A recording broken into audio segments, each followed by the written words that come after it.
है।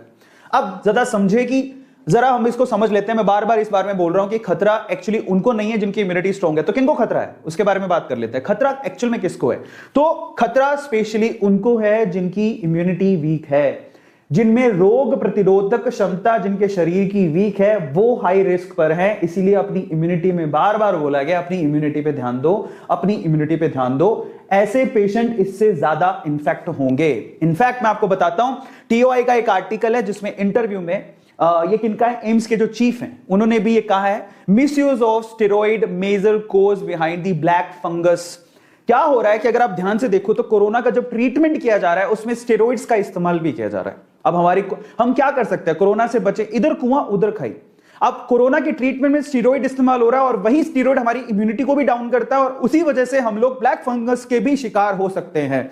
तो हम लोग इधर कोरोना से बचें तो उसके लिए स्टेरॉइड लेना पड़ेगा, स्टेरॉइड का ट्रीटमेंट है, अलग अलग तरह से स्टेरॉइड को लेना पड़ेगा। लेकिन अगर स्टेरॉइड लेते हैं तो उससे इम्यूनिटी डाउन होती है और अगर इम्यूनिटी डाउन हुई तो वहां पर ब्लैक फंगस का भी खतरा बढ़ेगा अगर हमने हाइजीन का ध्यान नहीं दिया तो, साफ सफाई का ध्यान नहीं दिया तो। समस्या बड़ी है, ठीक है, अभी दिख नहीं रही है लेकिन वो बड़ी है। इसके अलावा कौन कौन रिस्क पर है? Specially patient with recent organ transplant.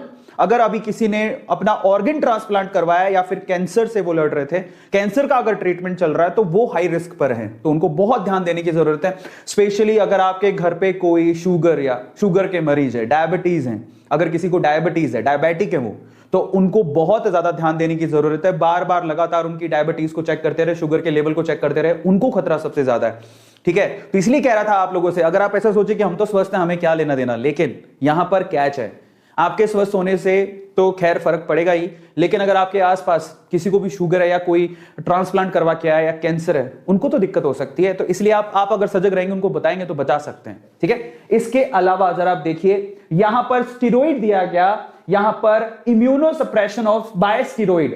कई बार होता है हमें ट्रीटमेंट के लिए क्या करना पड़ता है, इम्यूनो सप्रेशन करना पड़ता है, वो भी स्टेरॉइड के थ्रू। लेकिन जो स्टेरॉइड ले रहे हैं बेसिकली उनको इसका खतरा काफी ज्यादा है। और इसके अलावा सबसे इंपॉर्टेंट चीज जरा समझिए, जो कोरोना की वजह से या किसी और वजह से जो भी है, सांस के संबंधी कोई भी बीमारी अगर आपको, और अगर आप हॉस्पिटलाइज हैं, स्पेशली कोरोना जो भी इस वक्त चल रहा है, ठीक है, वो जो एक रेस्पिरेटरी प्रॉब्लम है स्पेशली, अगर उस वजह से आप हॉस्पिटलाइज हैं तो वहां से भी आपको फंगस, ब्लैक फंगस होने का खतरा है, ब्लैक फंगस से इंफेक्टेड होने का खतरा है।